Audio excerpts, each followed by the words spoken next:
Pink balloons crowded the ceiling when the doorbell rang. Lily was mid-giggle, frosting on her chin, and 3 classmates chased each other between paper streamers.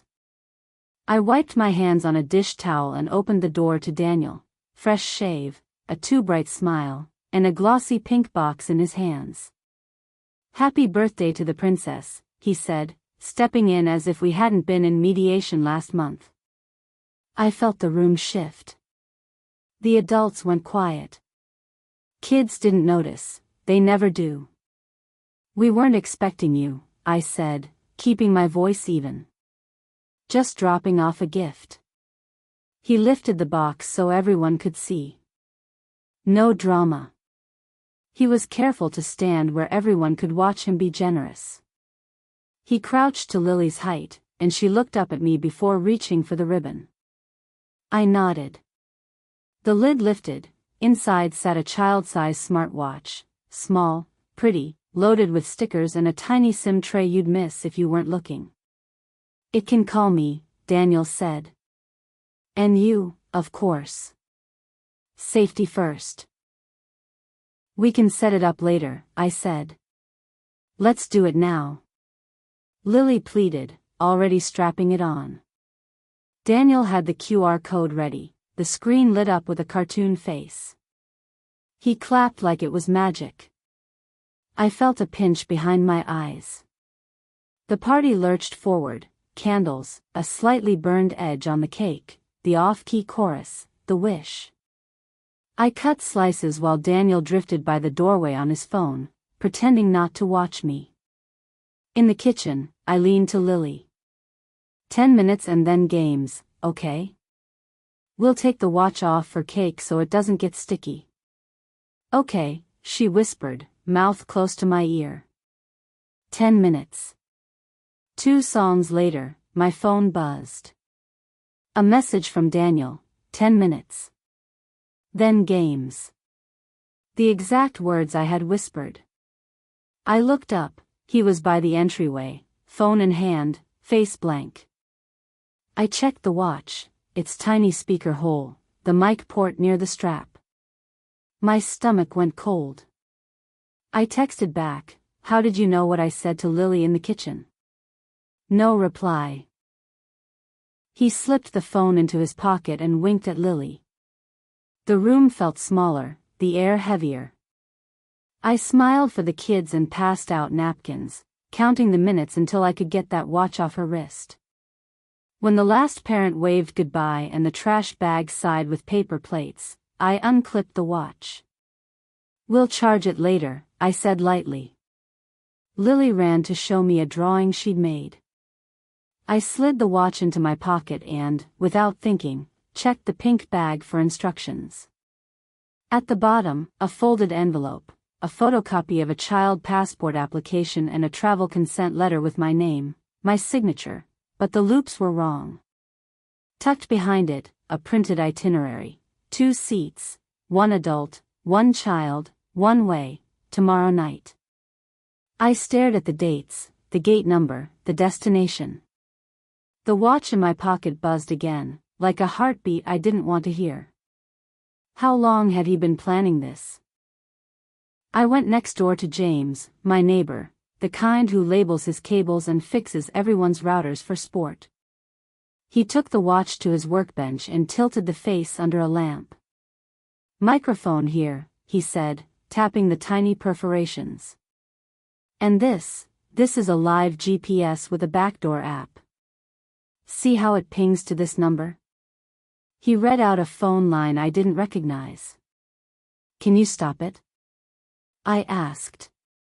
He popped out the SIM, slid it into a reader, and pulled up a log. It's been broadcasting since the QR scan. Audio packets, too. You should keep the SIM and the watch, both. Evidence. Evidence. The word gave me something to hold. On cue, the school called. "Miss Porter?" "Just confirming, did you authorize an early pickup today for Lily?" "A man called this morning, said there was a family event and mentioned her reading group time." He knew her teacher's name and your drop-off routine. No. Absolutely not. I put the phone on speaker. James's eyes widened. Please update her file. No one but me or the listed backup may pick her up. No phone authorizations. I'll bring updated forms first thing. I hung up and slid the forged consent letter and itinerary onto James's table. He whistled low. That's serious. Forged signature, I said. My breath came shallow. And a one-way ticket. Police, he said simply. And a lawyer. Today. At the station, I filed reports for unlawful interception and forgery, and the officer photographed the documents and bagged the SIM. We'll add a welfare check note for the school, she said. And you should ask the family court for an emergency order preventing travel. At home, I called Sophia, the family lawyer who guided me through custody last year. By evening, she had a motion drafted for a temporary restraining order on travel, immediate device restrictions, and a hearing for modified visitation. Email me scans of everything, she said. Also, who knew Lily's schedule down to reading group times? Her teacher, I said. Miss Harper. Any connection to Daniel? I thought of how he smirked when the school name came up in mediation. He's dating someone, I said finally. He wouldn't say who. Sophia exhaled.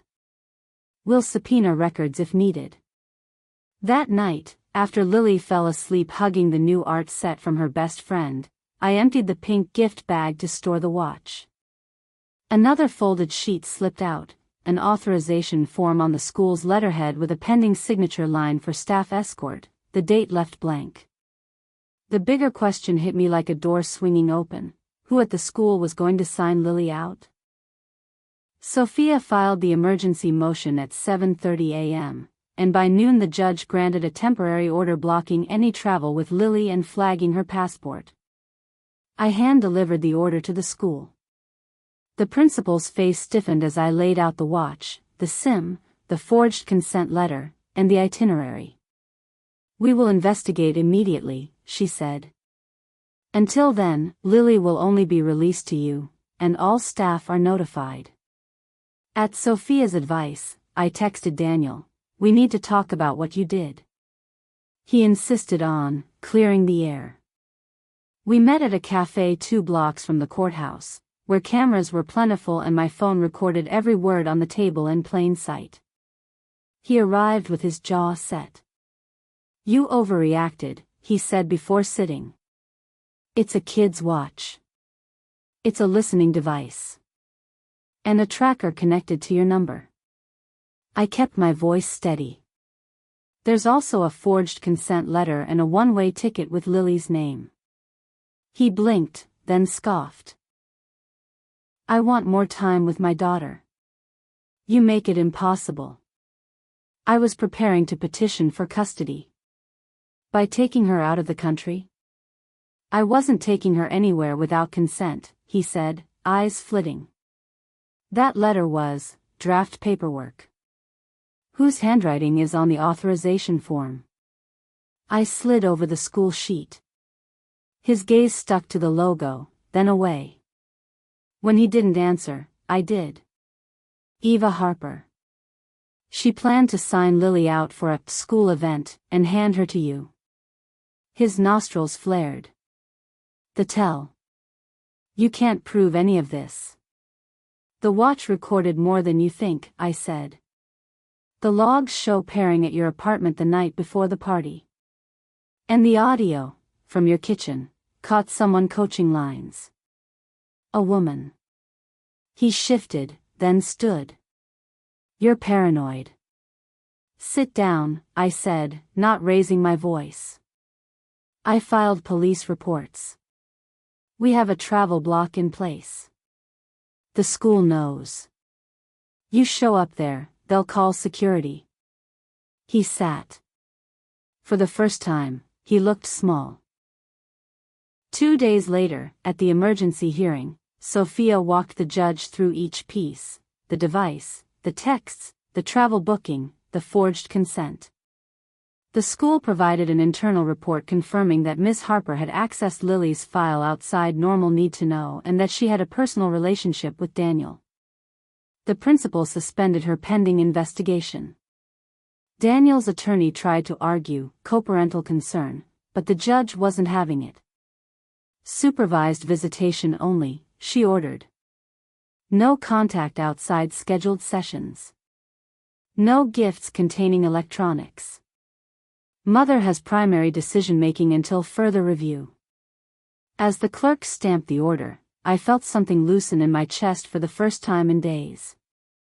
But there was one more thing I hadn't told anyone yet, the part still sitting on James's desk, waiting. The watch's memory held a final clip I hadn't played in court. I met Sophia in her office, the afternoon light cutting straight lines across her desk. "One more recording," I said, placing the watch down. James had exported the files to a drive and labeled them by timestamp. We listened. Daniel's voice, clear: "Say you want to live with Dad because Mom is too busy." A woman's voice, calm, practiced.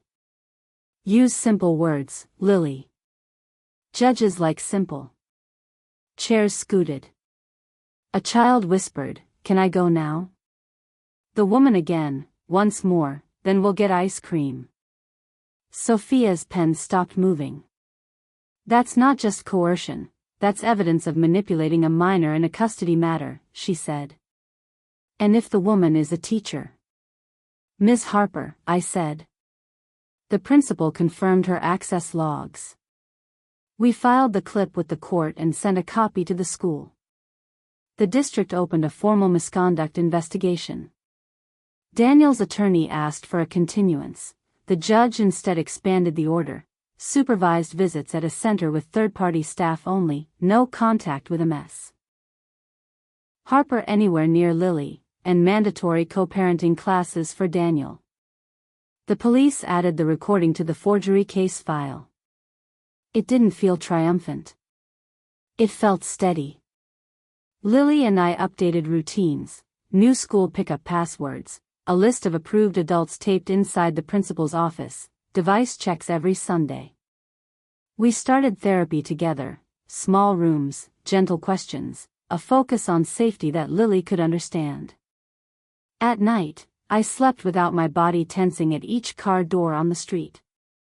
1 month later, at the visitation center, the coordinator called me in. "We inspect items kids bring," she said, holding Lily's stuffed unicorn. Inside the seam, tucked under batting, sat a coin-sized Bluetooth tracker. They logged it, bagged it, and added it to the file. Daniel stared at the table when they showed him. No one raised a voice. The court tightened restrictions again. Daniel nodded through the terms like a man learning a new language after too many warnings. At home, I opened the kitchen drawer where the pink box had lived and placed the unicorn's tag beside the watch. Not trophies, reminders. Boundaries are a kind of love, too. That night, I copied the remaining audio to a folder called "For Lily When She's Older." As the progress bar inched forward, a file I hadn't noticed before popped up, created the morning of the party, labeled automatically by the watch. I pressed play. Footsteps. A front door. Miss Harper's voice: "Daniel, the authorization is ready. Say it exactly so she believes you." A low reply from him. Then another voice, distant but clear: "Daniel's, if we do this right, she won't even know until we're on the plane." The clip ended with a laugh that wasn't his. It was Miss Harper's. And that was the final piece I didn't expect: not that Daniel had planned a stunt, but that he'd chosen someone who knew the system from the inside and was willing to use a child to beat it. The court didn't need metaphors or speeches, just the sound of their own words to understand what Lily and I were up against. We didn't move cities or change our names. We changed our rules. The next morning, Lily tapped the new code on the school door and reached for my hand. "Can we get ice cream?" she asked. "Yeah," I said. "We can get ice cream." The watch stayed in the drawer. The lesson, however, stayed with me. Some gifts are traps. And sometimes the thing meant to control you becomes the thing that sets you free.